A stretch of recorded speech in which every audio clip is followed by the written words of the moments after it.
was getting children to read. Remember that? Getting children to read. That she would be a natural to get children to read, which misses the point completely. Not important to get children to read. Children who want to read are going to read. Kids who want to learn to read are going to learn to read. Much more important to teach children to question what they read. Children should be taught to question everything. To question everything they read, everything they hear.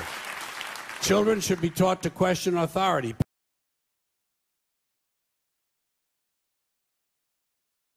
My name is Dr. Neil Coburn. I'm just launched the Academy of Mindful Psychology. I'm a clinical psychologist, very interested in integrating this. I really want to support what you said about sleep and nutrition. I mean, it's not just how you feel, it's how it affects your brain. So a few months ago, we had a plane crash here, a Korean airliner, and it was finally determined that it was something called mitigated speech. I don't know if you're familiar with this particular concept, but it's really interesting. You know, Malcolm Gladwell talked about it in one of his books. And mitigated speech is something that's so deeply ingrained in us, where we are so resistant to challenge people in authority that we'll actually allow the plane to crash rather than to say something. You know, so studies have been done for decades that show that most plane crashes, for example, happen when the captain is flying, not when the co-pilot, and the co-pilot just won't say anything. So it's so deeply ingrained that we're willing to actually give up our life. For thousands of years, from generation to generation, we lived by rules. Rules that were passed down by our ancestors. Rules that fed us definitions for every aspect of our existence. On who to be, what to do, how to live.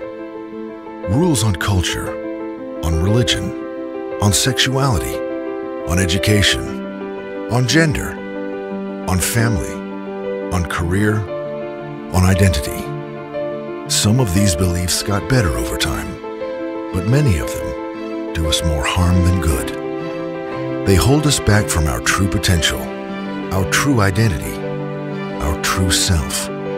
They were indoctrinated onto us, programmed into our minds by our parents, teachers, leaders, educational systems, society, media, and politicians. But what if you gave yourself permission to question everything you've ever believed in? What if you could eliminate the rules that have held you back and create new ones that build you up? Imagine what your life could be if you could redefine your own meaning of happiness, your own meaning of career, your own meaning for success, love, and fulfillment. It's never too late to start over, to give yourself a clean slate, to change the outdated laws that have held you back and make you question what if, to start living the life that is truly yours, a life that is extraordinary. It starts when you learn